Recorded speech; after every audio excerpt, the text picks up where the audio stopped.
En résumé, une classe correcte va ressembler à ça. Donc, le mot-clé classe, le nom de la classe, et puis les composants. Pour ces composants, il y a des attributs. Ici, nous avons l'ID, le nom et l'âge. Les attributs, ça permet de stocker les données. Et puis, nous avons les constructeurs. J'en ai deux. On aurait pu créer plus. Donc, et puisque je vais créer des constructeurs spécifiques, j'ai besoin d'indiquer le constructeur par défaut si j'en aurai besoin plus tard.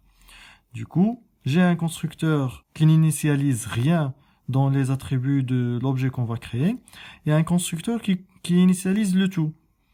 Dès l'appel de ce constructeur et dès la création de l'objet pour lequel on a appelé ce deuxième constructeur, il aura comme identifiant la valeur qu'on a ici, le nom, la valeur qu'on a mis ici, et puis l'âge, la valeur qu'on a mis ici.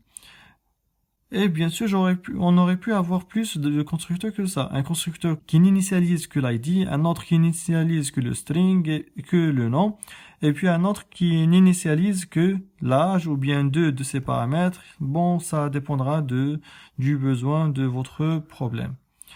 Et par la suite, nous avons les méthodes.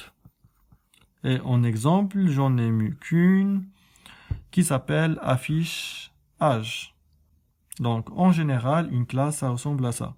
Il manque une dernière accolade pour fermer la classe. Donc, la classe, une partie pour les données, une partie pour les constructeurs et une troisième partie pour les méthodes.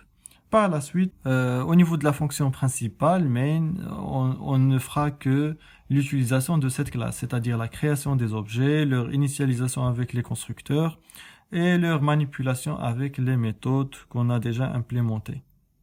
Reste que le test de cette classe et pour cela on va passer à Eclipse.